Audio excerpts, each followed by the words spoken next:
मन की बात कैसे पढ़ें? दोस्तों, क्या आपको पता है कि हमारे दिमाग में दो तरह के मन काम करते हैं।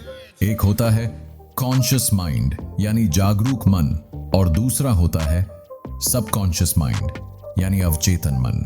इन दोनों का रहस्य जानकर ही हम किसी के मन की सच्चाई समझ सकते हैं। नमस्कार दोस्तों, आज के इस वीडियो में हम जानेंगे हमारे कॉन्शियस और सबकॉन्शियस माइंड के बारे में। साथ ही सीखेंगे कि हम किसी इंसान की मन की बात यानी उसकी असली सोच और भावनाओं को कैसे समझ सकते हैं। सबसे पहले बात करते हैं कॉन्शियस माइंड की। यह हमारा सचेत दिमाग है जो सोचता है, फैसले लेता है और तर्क करता है। जैसे अभी आप ये वीडियो सुन और देख रहे हैं, यह काम आपका कॉन्शियस माइंड कर रहा है।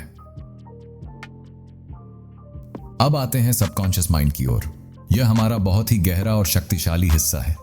इसमें हमारी आदतें, यादें, डर, भावनाएं और इच्छाएं संग्रहित रहती हैं। जब आप किसी चीज पर बिना ज्यादा सोचे झट से रिएक्ट करते हैं तो वह आपका सबकॉन्शियस काम कर रहा होता है। हाँ, मन की बात कैसे समझें? अब मुख्य सवाल, हम किसी के मन की बात कैसे समझ सकते हैं? सीधे किसी का विचार पढ़ना तो संभव नहीं, लेकिन कुछ संकेत हमें असली सच तक पहुंचा देते।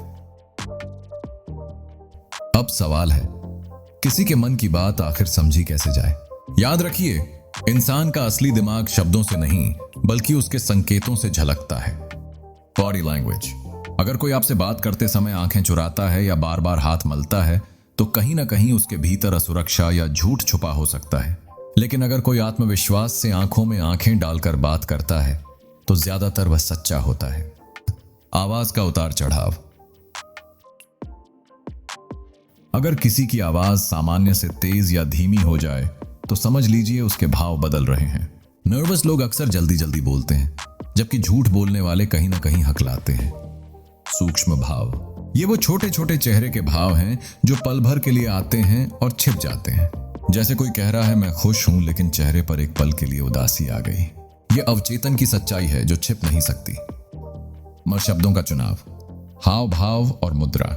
खुला शरीर और आरामदायक मुद्रा आत्मविश्वास और ईमानदारी का संकेत होते हैं। लेकिन अगर कोई बार बार बाहें बांध रहा है या पैर हिला रहा है तो समझ लीजिए वह असहज है।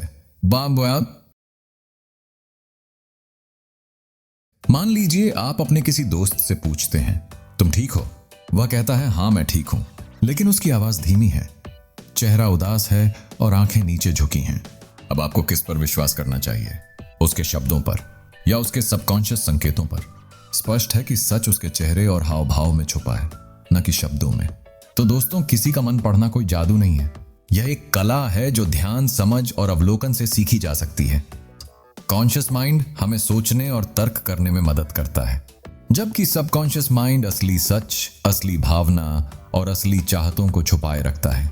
अगर आप किसी का असली मन जानना चाहते हैं तो उसके शब्दों से ज्यादा उसकी बॉडी लैंग्वेज, आवाज और माइक्रो एक्सप्रेशन को ध्यान से देखिए। धीरे धीरे आप भी एक ऐसे इंसान बन जाएंगे जो लोगों की आंखों और चेहरे से उनके मन की किताब पढ़ सके। और दोस्तों, याद रखिए, दूसरों का मन पढ़ने से पहले जरूरी है कि आप खुद अपने मन को भी समझें, क्योंकि जो खुद को जान लेता है वही दूसरों को सही मायने में पहचान सकता है।